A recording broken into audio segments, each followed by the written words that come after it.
Evolution of computers, कि हमारे जो कंप्यूटर हम यूज करते हैं उसकी क्या क्या विशेषताएं हैं और वो किस तरीके से डे बाय डे प्रोग्रेस में आया है, क्या क्या चेंजेस उसमें आए हैं। सबसे पहले स्टार्टिंग में कौन सा कंप्यूटर आया था, फिर उसमें क्या क्या चेंजेस हुए और अब जाके हम किस तरह से कंप्यूटर को यूज करते हैं। You have learned in the previous classes that a computer accepts, stores and processes data according to a given set of instructions to produce the output.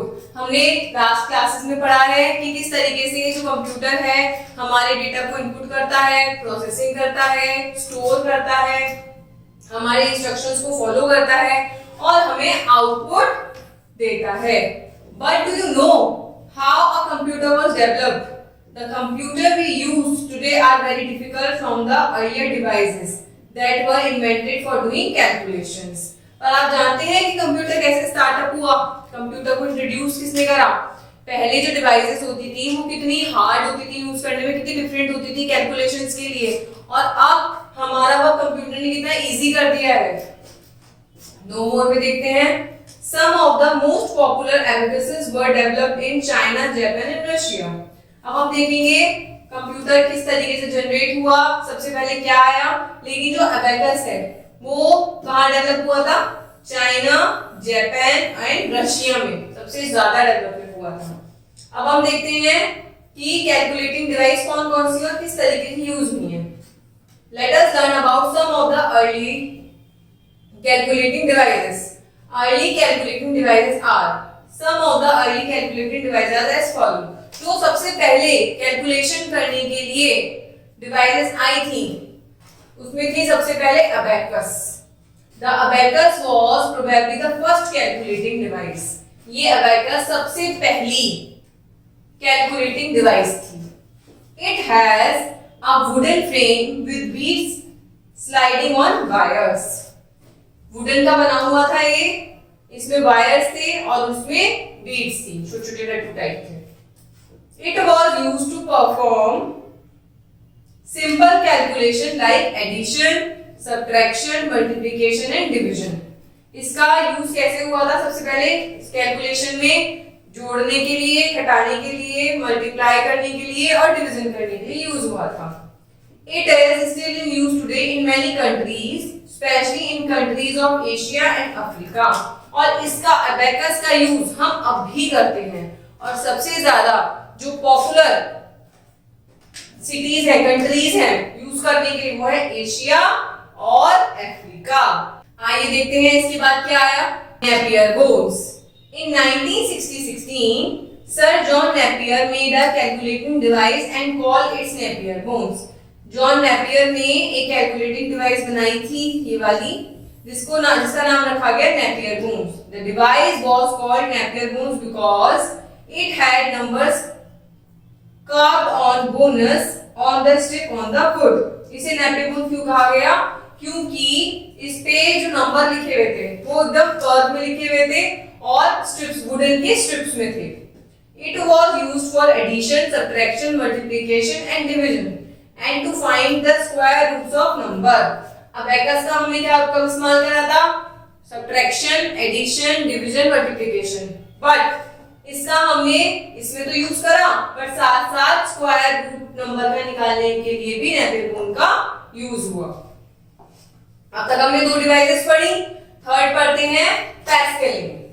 In 1641 Blaise Pascal invented the Pascaline, the first mechanical calculator. ये सारी क्या थी, ये इनमें machine का कोई काम नहीं था, ठीक है, लेकिन ब्लेज पैस्कल ने ये मैकेनिकल सबसे पहले वाली मशीन बनाई, पैस्कल लिखा है इसे। It consist of a rectangular box with movable wheels. ये एक रेक्टेंगुलर बॉक्स में थी और इसमें जो व्हील्स लगे हुए थे, जो पहिए लगे हुए थे, उसकी मदद से आप इसको कहीं भी मूव, हिला डुला सकते थे।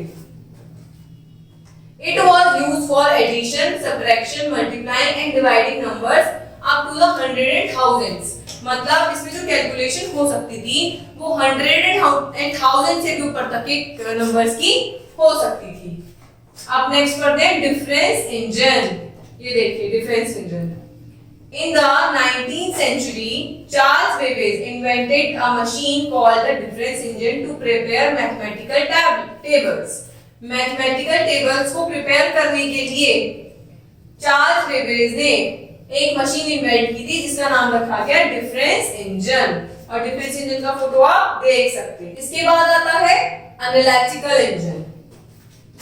Charles Babbage also invented the first general purpose computer known as the analytical engine, which had the same basic elements as a modern computer: input, output and memory device.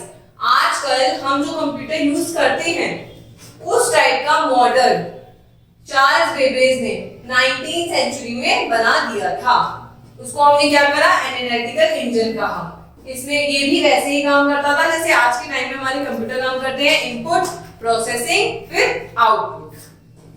Due to his path breaking contribution to computing, Charles Babbage is called the father of modern computer. इन्होंने जिस तरीके का computer बनाया, जिस तरीके से रस्तों को तोड़कर इस तरीके से इन्होंने ये बनाया, इसीलिए चार्ल्स बेबेज को मॉडर्न कंप्यूटर फादर कहा जाता था, मॉडर्न कंप्यूटर का।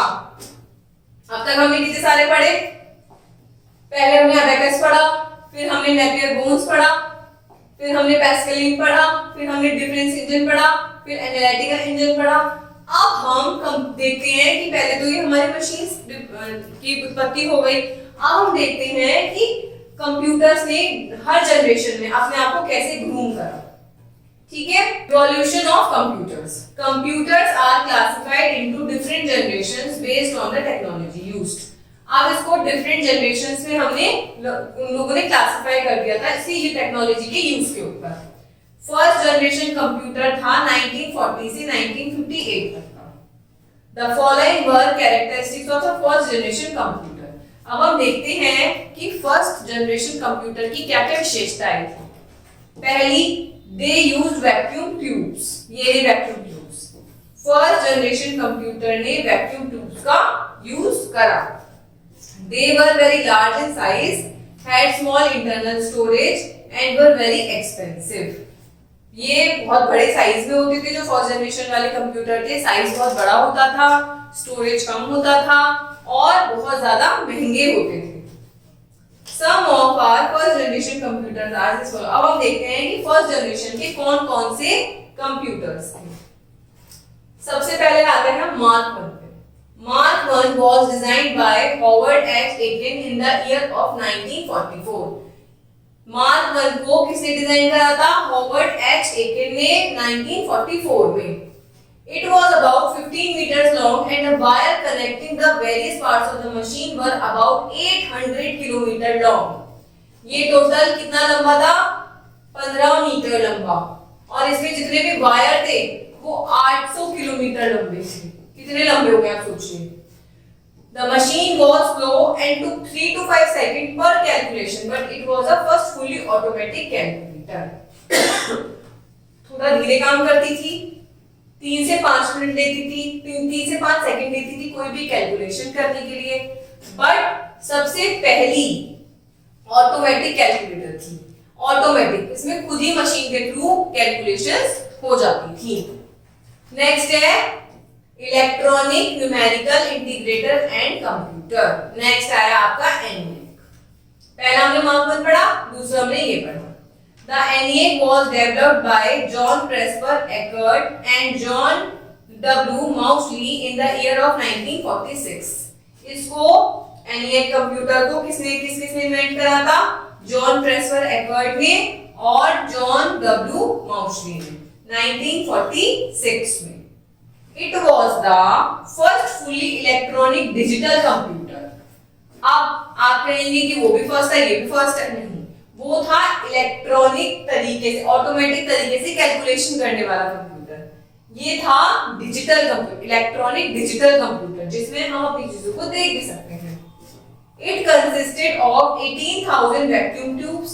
इसके अंदर 18,000 vacuum tubes occupied 63 square meter। 63 square metre तो वैक्यूम ट्यूब ने रखा था। And weighted more than 27,000 kilogram, और जिसका वेट था वो 27,000 किलो था। It was originally built to help the army in launching bombs and missiles more accurately. इसका जो इन्वेंशन हुआ था बेसिकली मिलिट्री के लोगों के लिए किया गया था, बॉम्ब बनाने के लिए, आर्मी के लोगों के लिए बॉम्ब बनाने के लिए, मिसाइल्स बनाने के लिए, बिल्कुल एक्यूरेट तरीके से। It did not have stored programs. It had to be programmed by manual wiring for each task. इसमें कोई स्टोरेज नहीं था प्रोग्राम्स का, हर टास्क के लिए इन्हें मैनुअली वायरिंग करनी पड़ती थी। A stored program refers to a set of instructions stored in the computer for quick calculation. Store programme का मतलब होता है कि हमने कंप्यूटर को पहले से ही स्टोरिंग में प्रोग्राम दे रखा है और वो उसी को रिपीट करके आपकी कैलकुलेशन करके दे दे, पर ये ऐसा नहीं था। The instruction can be written in different computer language known as programming language. इसको जो भी इंस्ट्रक्शंस दिए जाते थे वो एक अदर लैंग्वेज में दिए जाते थे, हिंदी या इंग्लिश में नहीं दिए जाते थे। उस लैंग्वेज को हम क्या कहेंगे? Programming language. The ENIAC could add two-layer number of 200 microseconds, whereas a Mark 1 took about 5 seconds. अब देखिए कि ENIAC Mark 1 से ज्यादा था। Mark 1 जहां 5 सेकंड लगाता था, ये दो नंबर को कैलकुलेट करने के लिए 200 माइक्रोसेकंड लगाता था। तो हम देख रहे हैं कि किस तरीके से कंप्यूटर डे बाय डे अपने आप में इंप्रूवमेंट ला रहा था। EDSEC electronic delay storage automatic calculator. EDSEC का देखते हैं डिजाइन किसने किया था। The EDSEC was designed by professor M Wilkes of Cambridge University England in the year of 1949 and was slightly faster than ENIAC. जो EDSEC था ENIAC से ज्यादा फास्टर था। प्रोफेसर एम विल्क्स ने कैम्ब्रिज यूनिवर्सिटी में इंग्लैंड में 1949 में इसको डिजाइन किया था। क्यों किया था design?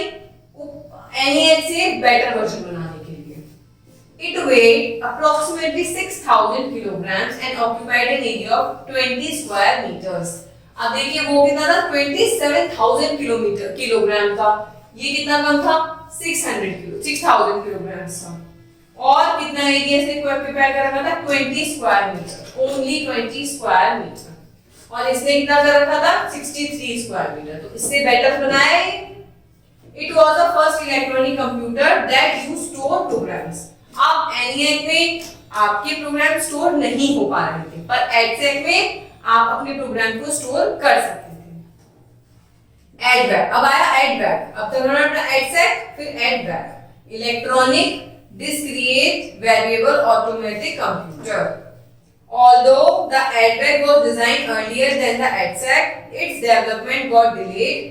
This made EDSEC the first computer that used the concept of stored program. EDVAC पहले डिजाइन हो गया था, पर इसके डेवलपमेंट में थोड़ा टाइम लग गया था, तो हमने इसलिए EDSEC को क्या करा?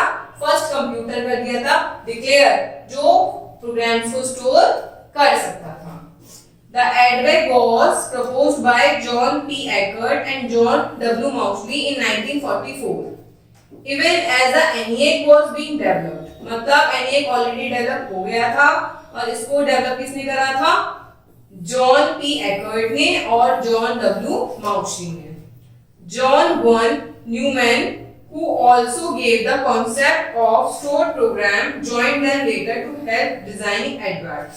अब जॉन वन न्यूमैन ने क्या करा? इन लोगों को, जॉन पी एकर्ट को और जॉन डब्ल्यू माउचली को कनेक्ट कर लिया। इनके साथ वो मिल गए किस काम के लिए? स्टोर्ड प्रोग्राम को बनाने के लिए, कि आप इस कॉन्सेप्ट को अपनाने के लिए, उसमें हेल्प करने के लिए। It was completely in 1948. 1948 में जॉन वॉन न्यूमैन किससे मिल गए? पी एकर्ट और डब्ल्यू माउचली से। किस काम के लिए मिल गए? इस मशीन को stored concept of stored program बनाने। The EDVAC weighed approximately 8,000 kilogram and covered area 4.5 square meters. अब ये EDSEC से ज्यादा भारी था, 8,000 किलोग्राम्स का था और इसने भी 45.5 स्क्वायर मीटर को कवर कर रखा था। It has a capacity to hold store programs as well as data. इसमें भी अब ये फैसिलिटी थी कि अपने डेटा को स्टोर कर सकता था। प्रोग्राम होगी। अब आया UNIVAC 1, universal automatic computer. UNIVAC first was developed in the year of 1951। 1951 में यूनिवैक का डेवलपमेंट हुआ। किसने करा? जे प्रेस्पर एगर्ट ने और जॉन माउसली ने। It weighed approximately 13,000 kilogram and occupied an area of 3.5 square meters. 13,000 kilo का था, 35.5 स्क्वायर मीटर एरिया इसने कवर कर। It was the first commercial available electronic computer and also the first computer to handle both numeric and text data. इसमें क्या नया था? ये data जो टेक्स्ट में हम लिखते हैं वो, ठीक है, और न्यूमेरिकल चीजें, इन सबको ये मैनेज कर सकता था। Limitations of first generation computer. अब हमने फर्स्ट जनरेशन के कितने सारे कंप्यूटर्स देखे, अब हम देखते हैं इनकी लिमिटेशंस क्या क्या थी। The major limitations of the first generation computer as follows. First, their operating speed was quite slow. जो भी ये काम कर रहे थे, जो ऑपरेशन कर रहे थे, उनकी जो स्पीड थी वो स्लो थी। Their power consumption was very high. बिजली, इलेक्ट्रिसिटी ज्यादा ले रहे थे। They required large space for installation. इनको कहीं पे भी लगाने के लिए हमें बहुत ज्यादा बड़ा स्पेस चाहिए था। Their potential to be programmed for task was quite limited. ये कुछ ही प्रोग्राम्स को कर पा रहे थे, बहुत ऐसा नहीं था कि ज्यादा प्रोग्राम्स को कर पाए थे, कुछ ही प्रोग्राम्स को ही डील कर पा रहे थे। अब तक हमने पढ़ा फर्स्ट जनरेशन कंप्यूटर। अब हम पढ़ते हैं सेकंड जनरेशन कंप्यूटर्स, जो था 1958 से 1964 तक। The following were the characteristics of a second generation computer. Second generation computer के characteristics देखते हैं हम क्या क्या थे। They use transistors. Transistors जो भी data transist करते हैं उन use करते थे। They were smaller, faster, cheaper and more efficient than the first generation computer. First generation computer से ज़्यादा जल्दी काम करते थे, छोटे थे, सस्ते थे और first generation computer से betterment हुए थे। They contain all the components that we associated with modern day computer, printer, storage capacity, disk storage, operating system, etc. आजकल जिस तरह के कंप्यूटर्स का हम यूज करते हैं वो इन सब से एसोसिएट थी, मतलब ये सब उनमें भी थी जो आज के टाइम में हम यूज करते हैं। Programming language like COBOL and Fortran came into use at this time. ये जो प्रोग्रामिंग लैंग्वेज होती थी पहले, कोबोल, फॉर्ट्रैन, उस टाइम में ये आ चुकी थी सेकंड जनरेशन कंप्यूटर। अब सेकंड जनरेशन कंप्यूटर के एग्जांपल्स पढ़ते हैं। पहला है IBM 1404, RCA 501। ये दोनों एग्जांपल हैं हमारे सेकंड जनरेशन कंप्यूटर। अब हम पढ़ते हैं थर्ड जनरेशन कंप्यूटर, वो आया हमारा 1964 से 1970। The following were the features of the third generation computer. They use integrated circuit, popular known as chips for the first time. आज हम पहले के टाइम में चिप का यूज करते थे, जब पहले फोन्स होते थे, ये चिप का यूज करना जान गए थे। They were smaller in size as compared to the second generation computer. First generation computer बहुत बड़े थे, सेकंड उनसे छोटे थे और थर्ड जनरेशन कंप्यूटर सेकंड से भी छोटे थे। They had greatly enhanced storage capacity than the second generation computer. Second generation computer में कम था स्टोरेज कैपेसिटी, इसमें ज्यादा था। They used an operating system that allowed them to run different programs at the same time. First, second generation computer में एक ही programme एक time में run होता था। थर्ड जनरेशन में प्रोग्रेस आई, एक टाइम में 2 या 3 या उससे ज्यादा तरीके के प्रोग्राम भी रन कर सकता था। IBM 360 सीरीज, 370 सीरीज, ये किसके एग्जांपल है? थर्ड जनरेशन कंप्यूटर के। अब हम पढ़ते हैं फोर्थ जनरेशन कंप्यूटर। ये आया 1971 से अब तक। The following are characteristics of fourth generation. अब इसकी characteristics पढ़ते हैं। They use microprocessor, a type very large scale integrated circuit which contains all the components of a CPU on a single chip. अब जो फोर्थ जनरेशन वाले जो अब हम यूज करते हैं उसमें माइक्रोप्रोसेसर होता है, इसमें CPU, जिसमें CPU का सारा डेटा एक सर्किट में रख सकते हैं, ठीक है, सारे कंपोनेंट CPU के एक सिंगल चिप में आ जाते हैं। The VLSICs perform the bulk of processing and control all part of system. जो आपका VLSIC मतलब very large scale integrated circuit है, जो लिखा है वेरी लार्ज, तो ये हर तरीके का डाटा आपके कंप्यूटर के सारे पार्ट्स को कंट्रोल कर सकता है, जो कि फोर्थ जनरेशन कंप्यूटर में था। The use of microprocessor result in decreases size and increases efficiency. अब माइक्रोप्रोसेसर का यूज करने से क्या हुआ, रिजल्ट क्या है कि साइज तो छोटा था लेकिन इफिशियंसी मतलब उसको डाटा को स्टोर करने की, प्रोग्राम को रन करने की इफिशियंसी मतलब काबिलियत ज्यादा थी. They have much greater computing power, storage capacity than the earlier generation computer. अब कंप्यूटर में काम करने की पावर, ठीक है, और स्टोरेज कैपेसिटी पिछले जनरेशन के कंप्यूटर से फोर्थ जनरेशन कंप्यूटर में सबसे ज्यादा है. They use improved storage devices that are cheaper than the earlier ones.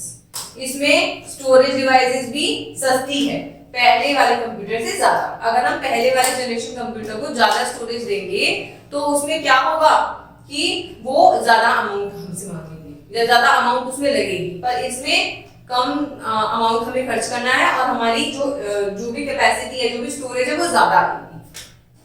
They can be link together networked to share storage capacity, space, data etcetera. ये computer दूसरे computer से बहुत अच्छे से लिंक भी हो सकता है without any problem. IBM PC, Apple Macintosh are example of fourth generation computer. ये fourth generation computer के examples हैं. Nowadays, laptop, palm top, which can be carried anywhere with ease, have become very common. आजकल आप भी देखते होंगे palm tops होते हैं, laptops होते हैं, आप tablets होते हैं, वो आप कहीं भी कैरी कर सकते हैं. पर क्या पहले जनरेशन के कंप्यूटर को कहीं कैरी करना इजी हो सकता था? नहीं हो सकता था. Till the fourth generation computer, the major focus was and has been on reducing size and improving efficiency. Fourth generation computer तक जब तक हम पहुंचे तो हमारा टारगेट क्या बन गया कि इन्हें इतने बड़े-बड़े कंप्यूटर्स को साइज में छोटा करना है और इनसे ज्यादा काम करवाना है. This resulted in a smaller yet faster computer. However, the only drawback of these computers are the lack of ability to think, which one is attempting to achieve in so-called the fifth generation computer.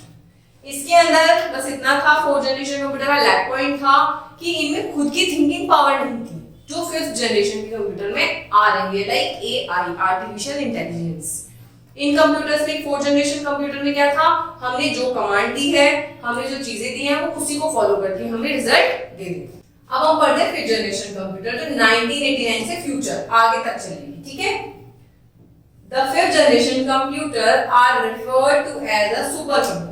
Fifth generation computer जो आज चल रहा है उसको हम क्या कहेंगे, super computer. Super computer है very high storage capacity, high speed, the ability to carry out highly sophisticated operations.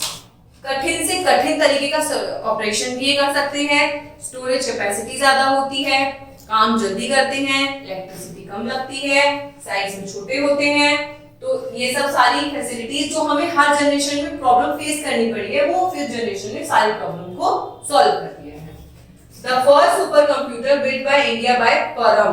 परम है first super computer. 8000 completed and installed in 1971. परम 8000 है जो 1971 में इंस्टॉल हो चुका है. The Kraven series is an example of super computer. Kraven series भी सुपर कंप्यूटर का एक एग्जांपल है. Fifth generation computing also involves artificial intelligence. मैंने आपको बताया था ना फिफ्थ जनरेशन कंप्यूटर में कौन आ गया, artificial intelligence. Artificial intelligence is a branch of computer science that aims to create computer that can think, behave and react in the same way as a human being. Artificial intelligence का क्या काम है, जैसे इंसान सोच सकता है, जैसे इंसान बिहेव कर सकता है, जैसे इंसान मनुष्य काम कर सकता है, वैसे ही एक मशीन भी काम करे, उसे हम कहेंगे artificial intelligence. The fifth generation computer are expected to overcome the lack of thinking power of the earlier generation. Generation बढ़ती जा रही है, आजकल एआई का ही टाइम है. एआई अब बहुत चीजों को सॉल्व करने लगी है, मैन की तरह थिंक करने लगी है, इंसानों के कामों को बहुत इजी बना दिया है. अब हम सारे जनरेशन के कंप्यूटर के कैरेक्टरिस्टिक्स हम एक टेबल से पढ़ेंगे, जिसमें हम पढ़ेंगे जनरेशन, फिर हम देखेंगे पीरियड, फिर हम देखेंगे इसके मेन कंपोनेंट्स क्या थे, फिर हम इनकी कैरेक्टरिस्टिक्स देखेंगे और फिर हम इनके एग्जांपल्स देखेंगे. इन शॉर्ट जो भी हमने अब तक की जनरेशंस पढ़ी हैं वो अब हम इसमें एक टेबल फॉर्मेट में देखेंगे. टेबल फॉर्मेट में आपको इजी रहेगा कि आप लर्न भी कर पाओ. फर्स्ट था हमारा 1941 से 58 तक का जो फर्स्ट जनरेशन का था, उसमें मेन कंपोनेंट था वैक्यूम ट्यूब्स। कैरेक्टरिस्टिक्स क्या थी? साइज बड़ा था, कंपैरेटिवली स्मॉल स्टोरेज था और स्पीड लो थी, हाई पावर कंजम्पशन था, बिजली का ज्यादा खपत थी, इंस्टॉलेशन एरिया बहुत बड़ा चाहिए था और डिफिकल्ट टू प्रोग्रामिंग नहीं कर सकता था। इसमें आते हैं हमारे एडसेक, एडबैक। अब आए हम सेकंड जनरेशन कंप्यूटर पे, 1959 से चला 64 तक। इसमें वैक्यूम की जगह शिफ्ट हो गया हमारे ट्रांजिस्टर्स। छोटा था, जल्दी काम करने वाला था और सस्ता था। Contain all the components of modern day computer. आज के टाइम में हम जो भी कंप्यूटर कंपोनेंट यूज करते हैं, जैसे कि printer, storage capacity, operating system, ये सब इसमें था। प्रोग्रामिंग लैंग्वेज भी धीरे धीरे सीखना इसने शुरू कर दिया था, तो गोबोल और फॉर्ट्रेन इसमें आ गई थी। ये एग्जांपल है IBM i401 और RCA 501, इसके थे एग्जांपल्स। अब हम पढ़ते हैं थर्ड। सेकंड पढ़ लिया, थर्ड था 1964 से 70 तक का। इसमें आ गई हमारी इंटीग्रेटेड सर्किट, मतलब चिप्स, जो हम पहले टाइम में भी यूज किया करते थे। आजकल फोन्स में चिप का काम खत्म हो गया है, पर जो लेटेस्ट फोन चल रहे थे, लास्ट हमारे फोन चल रहे थे, उसमें चिप का यूज था। चिप कैसे होती थी? साइज स्मॉल था, इंक्रीज स्टोरेज कैपेसिटी, इनमें स्टोरेज करने की कैपेसिटी ज्यादा थी और डिफरेंट प्रोग्राम एक टाइम में रन हो सकते थे। इनका एग्जांपल था IBM 360 सीरीज और 370 सीरीज। अब आते हैं हम फोर्थ पे, वो था 1971 से अब तक, माइक्रो प्रोसेसर्स, जो आजकल हमारे कंप्यूटर में अब भी मिलते हैं। ग्रेटर कंप्यूटिंग पावर, कंप्यूटर की पावर बहुत अच्छी थी, स्टोरेज बहुत अच्छा था, used better storage devices for the costless, storage ज्यादा थी, कॉस्ट कम थी। Could be link together network, network के थ्रू एक दूसरे से कनेक्ट कर सकते थे। अब इसमें मॉडर्न डे पीसी लगा लो, लैपटॉप लगा लो, palm tops लगा लो, ये सब हमारे फोर्थ जनरेशन के कंप्यूटर थे। अब हम पढ़ते हैं फिफ्थ में, जो हमारा अब तक चल रहा है, जिसमें हमने काउंट करा आर्टिफिशियल इंटेलिजेंस। मैंने आपको पहले भी बताया था, आर्टिफिशियल इंटेलिजेंस का यूज कब होता है? आजकल जो इंसान की तरह सोच सकता है, काम कर सकता है, उसको हम आर्टिफिशियल इंटेलिजेंस में काउंट करते हैं। Very high speed storage capacity, speed बहुत ज्यादा, स्टोरेज कैपेसिटी उससे भी ज्यादा, ability to carry out sophisticated operations, कठिन से कठिन ऑपरेशन, सोफिस्टिकेटेड का मतलब होता है कठिन से कठिन ऑपरेशन को भी इजीली करता है। Might overcome the lack of thinking power, बस इसमें ओवरकम क्या आ गया कि थिंकिंग पावर से ओवरकम हो गया। क्रे 1 सीरीज इसका एग्जांपल है। अब हम पढ़ते हैं कैरेक्टरिस्टिक्स ऑफ कंप्यूटर, हमारे कंप्यूटर की क्या-क्या खूबियां हैं। The characteristics of a typical modern day computer are as follows. सबसे पहला है speed. A computer can perform complex mathematical and statistical calculation at a very high speed. आजकल जो कंप्यूटर है हमारी सारे कैलकुलेशंस को बहुत जल्दी कंप्लीट करके दे देता है। Accuracy. A computer is very accurate if the data entered into the computer and a set of instructions are corrected, then the result produced will be accurate. अगर हम कंप्यूटर को डेटा बिल्कुल सही देते हैं, उसको इंस्ट्रक्शंस बिल्कुल सही देते हैं, तो 100% कंप्यूटर हमें एक्यूरेट रिजल्ट निकाल देगा। हाई स्टोरेज, हमने पहले भी पढ़ा है, जनरेशन बढ़ती गई स्टोरेज बढ़ती गई। A computer has a very high storage capacity, it can store a large amount of information in a very small space. ये बहुत ज्यादा इंफॉर्मेशन को छोटे से स्पेस में आराम से करके रख सकता है।